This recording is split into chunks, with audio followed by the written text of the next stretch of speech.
Hello students, good morning. आज हम next lesson लेके आपके बीच में उपस्थित हैं। आज जो आईटी का हमारा नेक्स्ट लेसन है दैट इज 20th लेक्चर है।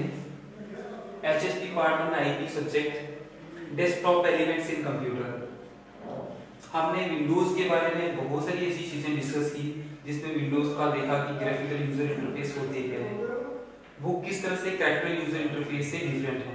क्योंकि आज के मॉडर्न जितने भी कंप्यूटर्स हैं आपके दैट इज विंडो बेस्ड हैं, चाहे वो कौन सा भी ऑपरेटिंग सिस्टम होगा, लेकिन ऑपरेटिंग सिस्टम चाहे वो एंड्रॉइड हो, जो मोबाइल फोन में आप इस्तेमाल करते हो, चाहे वो कंप्यूटर में इस्तेमाल होता हो, चाहे वो विंडो 7 हो, विंडो 8 हो, विंडो 10 हो या और भी कोई एडवांस नया वर्जन हो, जिसमें बहुत सारी ऐसी फीचर्स पाई गई जिन फीचर्स की हेल्प से हम कंप्यूटर को बहुत अच्छे तरीके से इस्तेमाल करते हैं। और यही फीचर्स हम लोगों को हर तरह के काम करने में हेल्प करती है, जिससे ये ज्यादा एक्सेसिबल बन गया है। इसकी बहुत ज्यादा बेनिफिट्स हो गए हैं और आने वाले टाइम में इसके बेनिफिट्स बढ़ते जा रहे हैं। आप बैंकिंग सेक्टर देख लो, कॉलेज यूनिवर्सिटीज देख लो, आप साइंटिफिक फील्ड्स देख लो, आप इसरो देख लो, हर वर्क जो है वो कंप्यूटर बेस्ड है।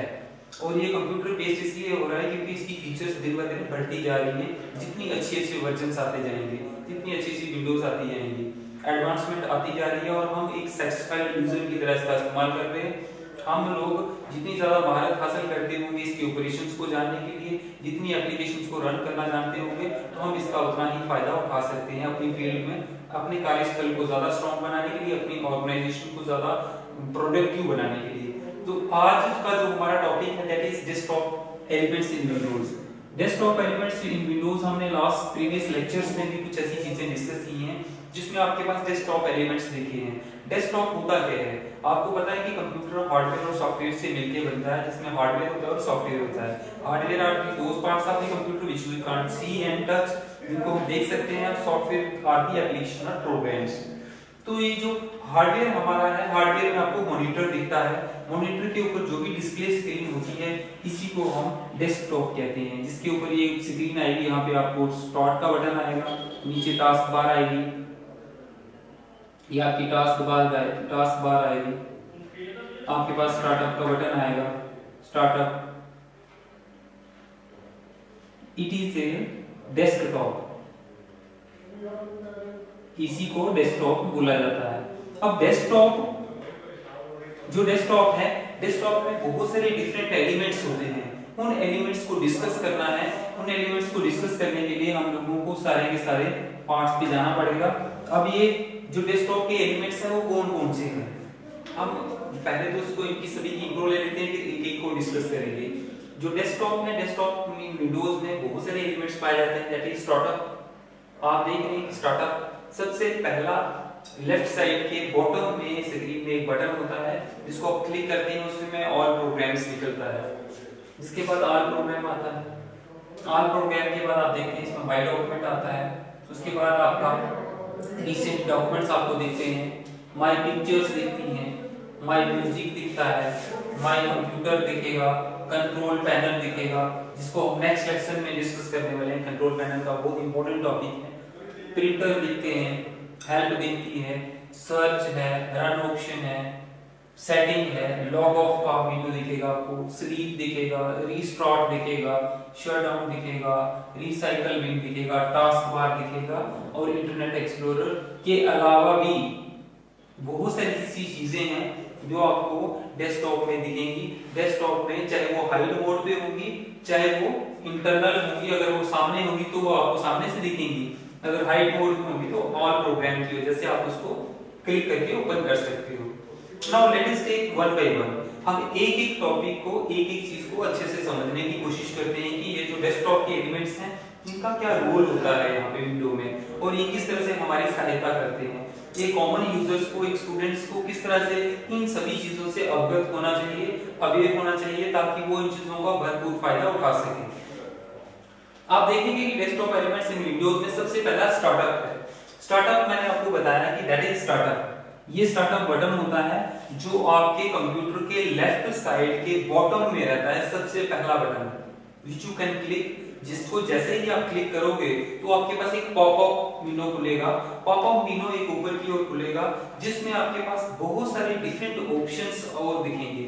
तो इसका काम क्या होता है स्टार्टअप का, इस सिस्टम को सबसे पहले रन करने के लिए, स्टार्ट करने के लिए आपको बेसिक, जैसे एक डोर है, एक चाबी है, आपके पास एक बिल्डिंग है, उस बिल्डिंग को लॉक किया हुआ है, जैसे आप उसका दरवाजा ओपन करेंगे तो ओपन करने के बाद आपको सारे कंपार्टमेंट्स दिखने लगेंगे।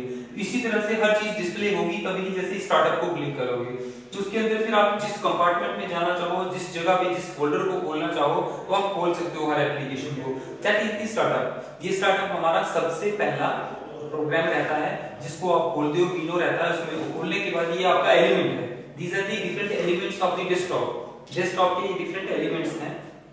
अब इसके बाद जैसे ही आप इसको क्लिक करते हो तो आपके पास ऑल प्रोग्राम आता है। ऑल प्रोग्राम लिखने का मतलब है कि कंप्यूटर के अंदर जितने भी प्रोग्राम्स होते हैं उन सारे के सारे प्रोग्राम्स को ऑल प्रोग्राम के अंदर इंट्रोड्यूस किया होता है। इसी में ऑल प्रोग्राम में सारे के सारे जो हैं, इसके सब विंडोज हैं, सब एप्लीकेशंस हैं, एप्लीकेशन सॉफ्टवेयर है, सिस्टम सॉफ्टवेयर है, आपका ऑल प्रोग्राम के अंदर रहता है।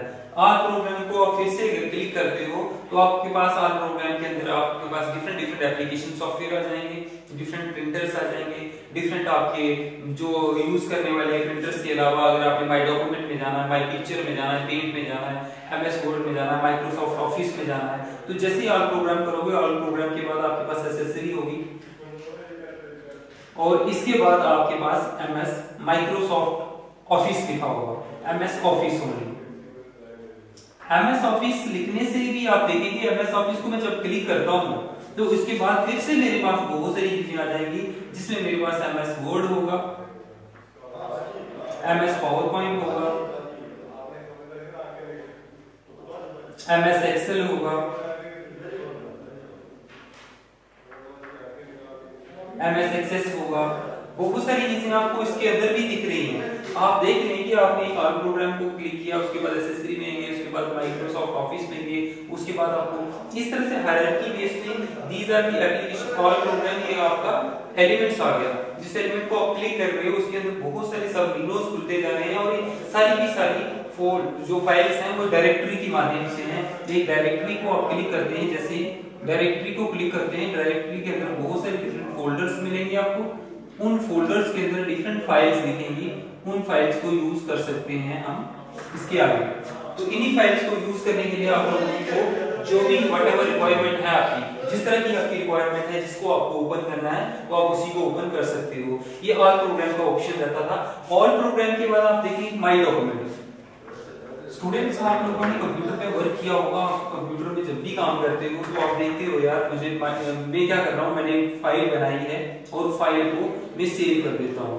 जैसे ही हम फाइल को सेव करते हैं, फाइल को जैसे ही सेव किया, Ctrl+S से किया, व्हाटएवर सेव एज किया, आपने नाम लिखा उसका। नाम लिखने के बाद वो बताएगा कि आपको, आपके पास एक डायलॉग बॉक्स खुलेगा, उसमें लिखा होगा कि ये सेव कहाँ होगी। अगर हम उसको ऑप्शन नहीं दे रहे कि डेस्कटॉप में होनी चाहिए, मैं उसको फोल्डर का नाम नहीं दे रहा हूँ यहाँ पे होनी चाहिए, it can directly goes to my document. तो आपको अगर कोई भी फाइल आपने जो सिस्टम में बनाई है, अगर आप उसको ढूंढना चाहते हैं, सर्च करना चाहते हैं, तो आप सीधे माई डॉक्यूमेंट को ओपन करिए। माई डॉक्यूमेंट में जो भी सिस्टम में यूजर्स में कोई भी डॉक्यूमेंट बनता है, सीधा माई डॉक्यूमेंट में चला जाता है डायरेक्टली बाय डिफॉल्ट। जैसे ही वो सिस्टम सेव होगा सिस्टम में, तो माई डॉक्यूमेंट में देखेगा, चाहे वो MS वर्ड की फाइल हो, चाहे वो MS एक्सेल की फाइल हो, चाहे वो पावर पॉइंट की फाइल हो, चाहे वो पेंट की फाइल क्यों ना हो। हाँ, उनकी जो एक्सटेंशन होगी वो डिफरेंट होगी। MS एक्सेल वाले की डिफरेंट एक्सटेंशन से सेव होगा, पावर पॉइंट वाला अलग एक्सटेंशन से होगा, तो और जो आपके पिक्चर्स में जाएगा पेंट में वो JPG से सेव होगा। बट सारे के सारे डॉक्यूमेंट्स माई डॉक्यूमेंट में चले जाते हैं।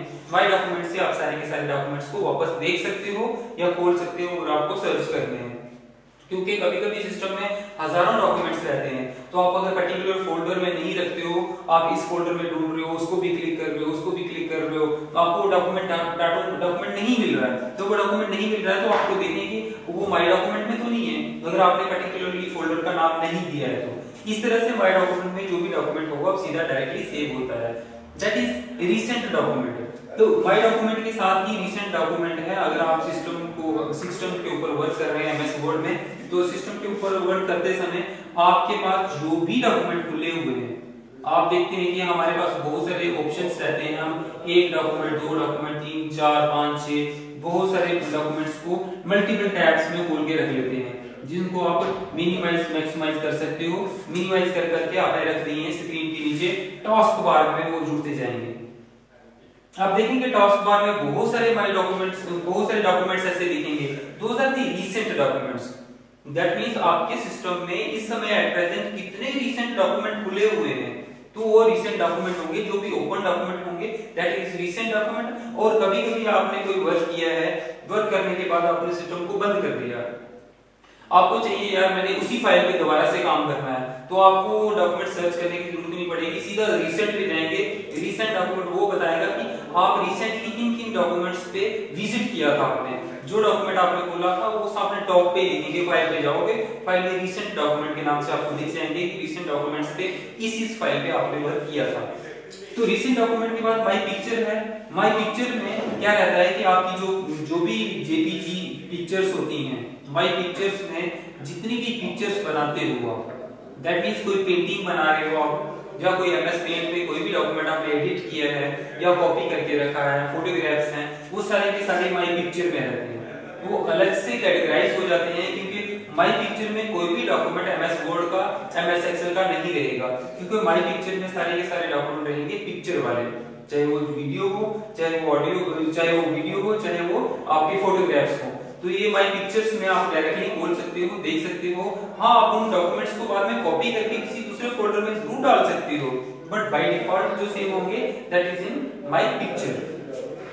माय पिक्चर में म्यूजिक फाइल होता है, माय म्यूजिक आ गया। माय म्यूजिक में आपकी म्यूजिक फाइल्स सारी की सारी म्यूजिक में दिखेंगी। इसी तरह से माय कंप्यूटर है। माय कंप्यूटर का कॉन्सेप्ट थोड़ा सा डिफरेंट है। माय कंप्यूटर को जैसे ही आप खोलते हो, तो माय कंप्यूटर को खोलोगे, खोलने के बाद आपके पास एक डायलॉग बॉक्स आएगा।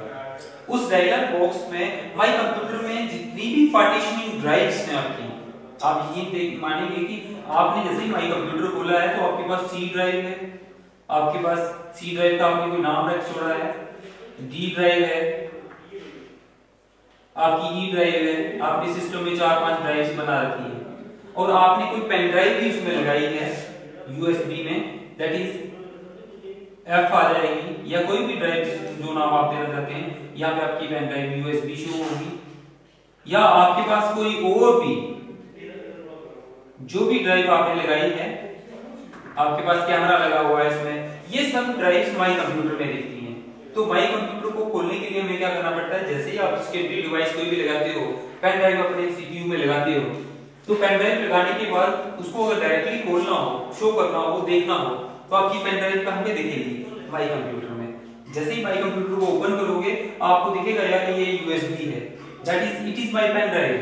तो ये कोई सेकेंडरी चीज, या आपको डी में से कोई चीज डाटा निकालना है, सी में से निकालना है, इनमें से एक दूसरे में ट्रांसफर करना है, तो you have to take the help of my computer option. My computer option की हेल्प आपको लेनी पड़ेगी। जैसे ही माय कंप्यूटर ऑप्शन खोलोगे, आपकी सारी की सारी हार्ड ड्राइव्स जो आपके पास पार्टीशनिंग है सब आपके सामने आ जाएगी। अब आप चाहो इसको खोलो, इसको डिलीट कर दो, इसमें डाटा यहाँ से कॉपी कर दो, यहाँ से पेस्ट कर दो, ट्रांसफर कर दो एक दूसरे में से, व्हाटएवर यू कैन डू, आप सारे के सारे ऑपरेशंस परफॉर्म कर सकते हो, but only in my computer में। जैसे ही माय कंप्यूटर खोलोगे तो माय कंप्यूटर में ये सब चीजें आपको दिखेंगी। अब माय कंप्यूटर के बाद आपके पास जो ऑप्शन रहता है that is control panel. Control panel एक वंडरफुल आपका, मैं कहूँ इसको एप्लीकेशन है, जो चाहे एलिमेंट आप उसको कहें, एलिमेंट है चाहे एप्लीकेशन है, जो हमारे सिस्टम में रहती है। ये जो कंट्रोल पैनल है, इसका डिटेल एक लेक्चर आपके सिस्टम में है कंट्रोल पैनल का। तो कंट्रोल पैनल कल हम डिस्कस करेंगे पूरी तरह से। आज मैं जिस तरह से इसको इसमें एलिमेंट्स में है तो उतना बता दूं। कंट्रोल पैनल एक ऐसा एप्लीकेशन आपके पास रहेगा जिसमें कंप्यूटर के अंदर जितने भी प्रोग्राम्स, जितनी भी एप्लीकेशन सिस्टम के अंदर डली हुई हैं, वो सब की सब कंट्रोल पैनल में दिखती है। और कंट्रोल पैनल थोड़ा सा सेंसिटिव जरूर रहता है कि इसमें आपको एक्सेस होता है, आप इसमें सॉफ्टवेयर डाल भी सकते हो, जो इंस्टॉल सॉफ्टवेयर है वो भी दिखेंगे, जो आपको सिस्टम में से रिमूव करने हैं, किसी सॉफ्टवेयर को हटाना है तो आप अनइंस्टॉल भी कर सकते हो और इंस्टॉल भी कर सकते हो इन सॉफ्टवेयर को। तो कंट्रोल पैनल का जो पूरा टॉपिक है, इसके फायदे क्या हैं, क्या बेनिफिट्स हमारे लिए रहते हैं इसके, कौन कौन सी इसकी फीचर्स हैं और इसके डिसएडवांटेजेस क्या हैं, इसको किस तरह से ऑपरेशंस को परफॉर्म करते हैं, कितनी फाइल्स इसमें रहती हैं, ये हम नेक्स्ट लेक्चर में डिस्कस करने वाले हैं। तो अभी आपको ये पता होना चाहिए कि सिस्टम में जितना भी डाटा है सारे का सारा कंट्रोल पैनल से एक्सेस हो सकता है। कंट्रोल पैनल के बाद हमारे पास है प्रिंटर। जैसे ही आप प्रिंटर का ऑप्शन खोलेंगे, प्रिंटर को देखेंगे, ये प्रिंटर है आपका,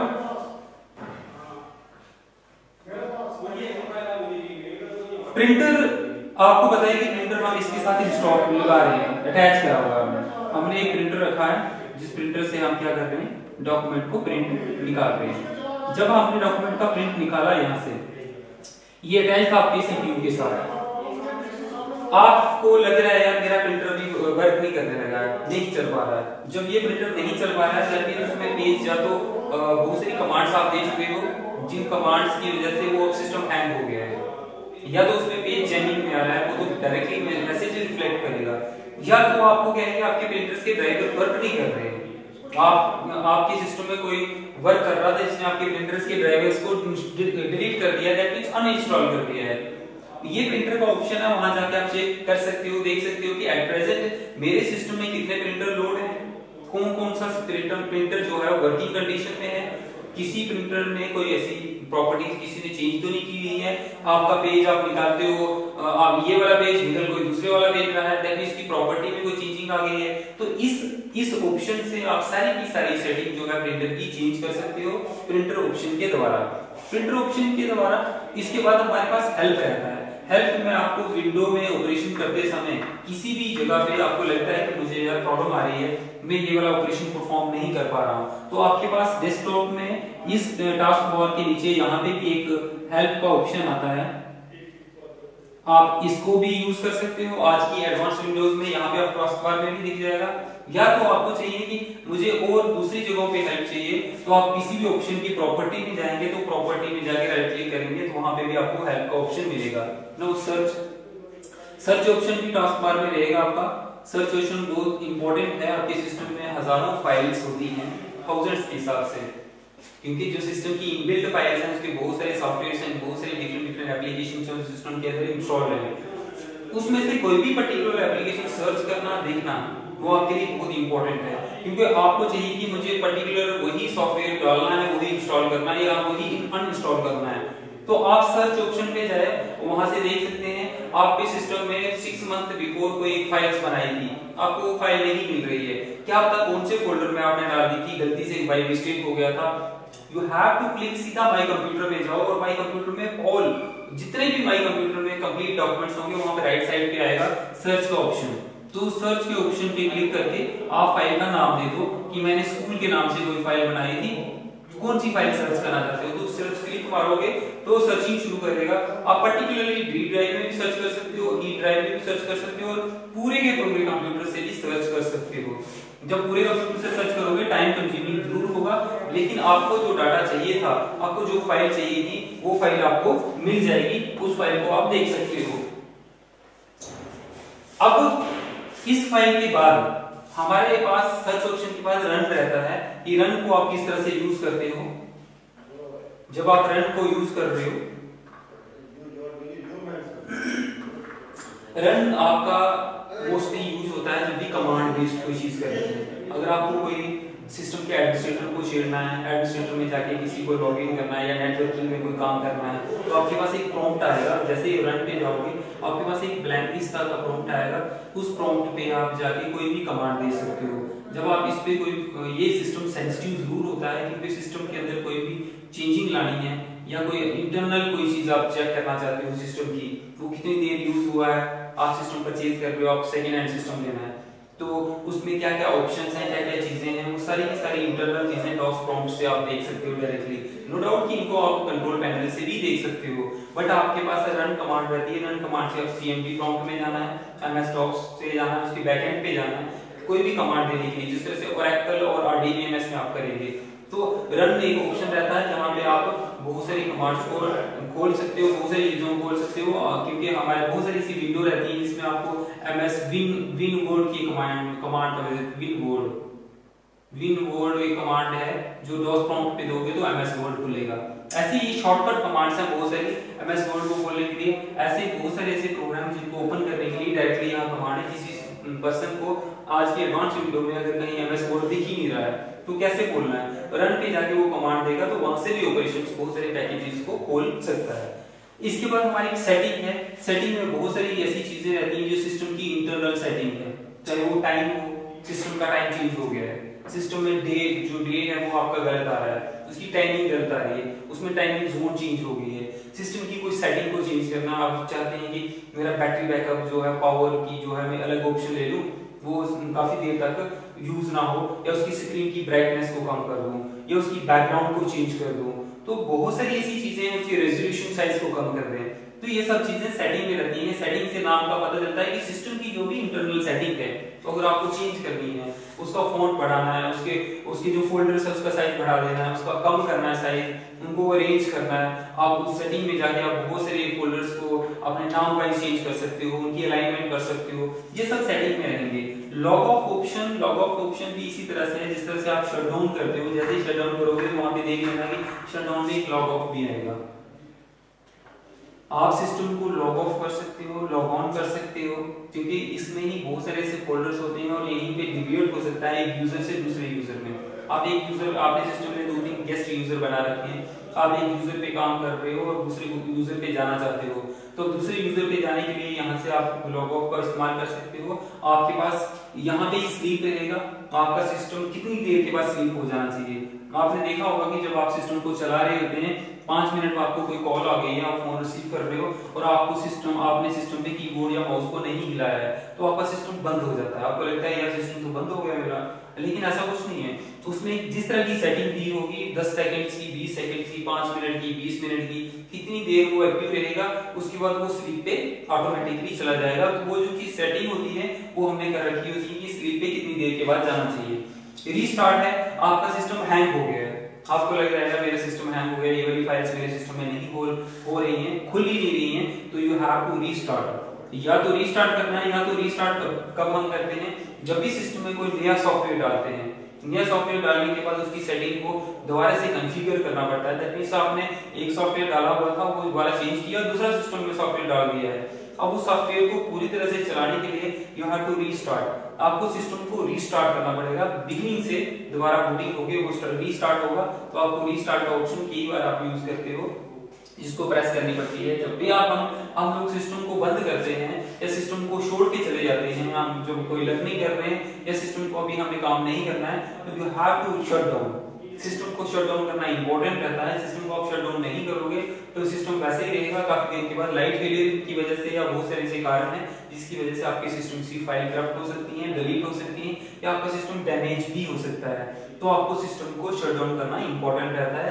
जिस तरह आप स्टार्ट कर रहे हो, बूटिंग कर रहे हो स्टार्टिंग से, इस तरह से आपको शट डाउन भी करना है। रिसाइकल बिन का ऑप्शन हमने पहले भी डिस्कस किया था कि जो भी डिलीटेड फाइल्स होती हैं वो सारी की सारी रिसाइकल बिन में चली जाती है। रिसाइकल बिन में कोई भी डिलीटेड फाइल्स आपको सिस्टम में जिसकी रिक्वायरमेंट नहीं है, उस फाइल को आपने डिलीट कर दिया है, तो अब सिस्टम से फाइल तो डिलीट हो गई, आपके माई डॉक्यूमेंट में नहीं दिख रही, आपके किसी फोल्डर में नहीं दिख रही, बट ये सारी की सारी जाके रिसाइकल बिन में इकट्ठी हो जाती है। जिस तरह से एक डस्टबिन होती है, आप अपने रफ पेजेस को वहां पे फेंक देते हैं, तो आप वहां से डस्टबिन से उस रिसाइकल बिन से वापस भी ला सकते हो। आप राइट क्लिक करके रिस्टोर का बटन प्रेस करें, जब राइट क्लिक करोगे तो रिस्टोर करें। रिस्टोर से क्या होगा कि वही फाइल आपके माई डॉक्यूमेंट में या आपके डेस्कटॉप पे वापस आ जाएगी। दैट इज रिसाइकल बिन से डॉक्यूमेंट को लाया जा सकता है। आपके पास टास्क बार है, टास्क बार यहाँ पे रहती है ब्लू साइड पे, इस टास्क बार में आप यूज करते हो। टास्क बार में बहुत सारे ऑप्शंस रहते हैं, आप देखेंगे स्टार्ट का बटन है, इसके बाद इसमें कौन-कौन सी डॉक्यूमेंट में खुली हुई हैं, तो कौन सी रिसेंट फाइल्स खुली हुई हैं, आपके पास इंटरनेट एक्सप्लोरर का डॉक्यूमेंट है। राइट साइड पे देखेंगे तो राइट साइड पे आपको दिखेगा कि मेरे पास क्या इंटरनेट कनेक्टेड है, क्या मेरे पास वाईफाई है, क्या मेरे पास जो ये ब्लूटूथ है, क्या वो इंस्टॉल है इसमें सिस्टम में, क्या वो की सेटिंग ऑन है, ऑफ है, एयरप्लेन तो नहीं है कहीं, तो मेरा सिस्टम में नेट क्यों नहीं चल रहा है। ये सब चीजें आपके राइट साइड पे बॉटम पे दिखेंगी। These are all in the task bar. ये सारी की सारी टास्क बार में रहती है। इंटरनेट एक्सप्लोरर भी यही दिखेगा। ये सब चीजें थी जो डेस्कटॉप एलिमेंट्स हमने देखे। डेस्कटॉप एलिमेंट्स में बहुत सारे डिफरेंट ऑप्शंस इसके अलावा भी होते हैं जिनको हम इस्तेमाल करते हैं। इन सभी का नॉलेज एक यूजर को होना बहुत इंपॉर्टेंट है। ये सब चीज़ों का नॉलेज जब होगा आप तो विंडो पे आप अच्छी तरह से काम कर सकते हो, प्रॉपर तरीके से इसको यूज कर सकते हो।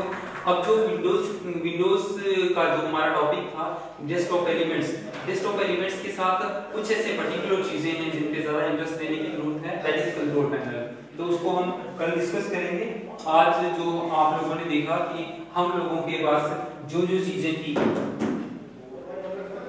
ये सारी की सारी इंपॉर्टेंट चीजें थी जो टॉस्क बार में हमने देख ली हैं। टॉस्क बार में टॉस्क बार के साथ जो भी हमारे डेस्कटॉप एलिमेंट्स थे, डेस्कटॉप के सारे एलिमेंट्स को आपने एक एक चीज को चेक किया। इसमें अगर किसी भी स्टूडेंट को कहीं पे भी कोई प्रॉब्लम हो या कहीं समझ ना आए तो आप इन चीजों को देख सकते हो। आप ये जो YouTube चैनल पे आप इस चीजों को नोट्स को चेक कर रहे हो, आपके साथ मैंने इसके नोट्स प्रिपेयर किए हुए हैं जो डिस्क्रिप्शन लिंक में डाले हुए हैं। आपको इन सभी चीजों को स्टडी करें और कहीं पे कोई डिफिकल्टी फेस करनी पड़े आपको लिखे तो जरूर कमेंट बॉक्स में लिखिए ताकि हम इन चीजों को रिवाइज कर सकें, वहां पे आप लोगों को कैसे हेल्प मिलेगी। तब तक के लिए थैंक यू।